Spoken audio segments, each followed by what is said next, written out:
भगवान श्री कृष्ण ने अभिमन्यु को चक्रव्यूह से क्यों नहीं बचाया था? महाभारत कथा से तो आप भली भांति परिचित होंगे ही। महाभारत युद्ध क्यों और कैसे और किन योद्धाओं में लड़ा गया था, यह तो आपको पता ही होगा। और भगवान श्री कृष्ण ने किसका साथ दिया था। लेकिन इसमें कई ऐसे योद्धाओं से जुड़े कई रोचक तथ्य और रहस्य भी हैं जिन्हें आपको जानना चाहिए। ऐसे ही एक पौराणिक कथा अभिमन्यु से भी जुड़ी है। इस रोचक कथा के बारे में हम नीचे विस्तार पूर्वक बताएंगे। अर्जुन और सुभद्रा के पुत्र अभिमन्यु को तो आप लोग जानते ही होंगे कि महाभारत युद्ध में अभिमन्यु वीर गति को प्राप्त हो गए थे।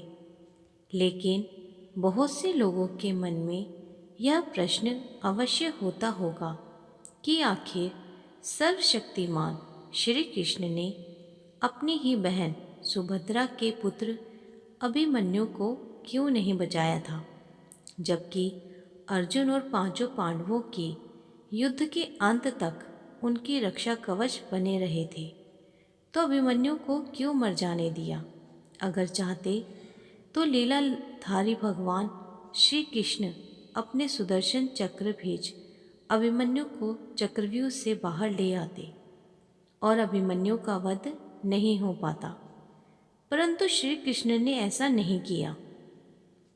कहा जाता है, जब भी धरती पर धर्म और सत्य की हानि होने लगे तो भगवान को नियति के अनुसार धरती से अधर्मियों और अत्याचारियों का नाश करना होता है।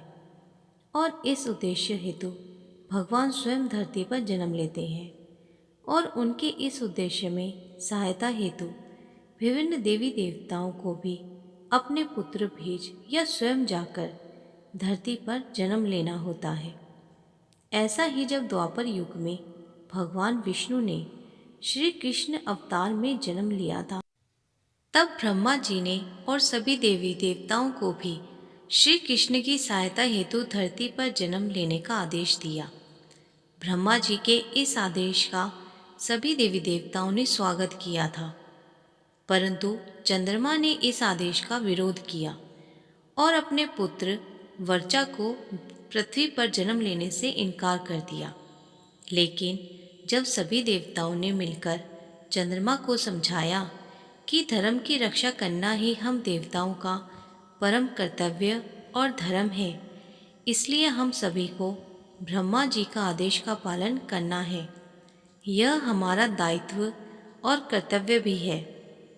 चंद्रमा के इस शर्त के कारण ही अभिमन्यु को मरना पड़ा।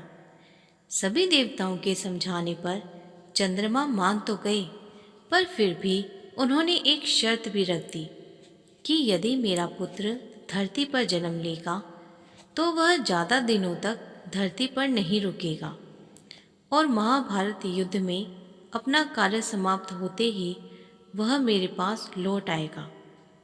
इसके साथ ही वह युद्ध में अपने पराक्रम से बड़े बड़े महारथियों को भी चकित कर घोर युद्ध लड़ते हुए वीर गति को प्राप्त होगा और इस अदम्य साहस को युगों युगों तक याद रखा जाएगा। दोस्तों, चंद्रमा पुत्र वर्चा ही अभिमन्यु थे, जिसने धरती पर ब्रह्मा के आदेश का पालन कर श्री कृष्ण की सहायता के लिए जन्म लिया था।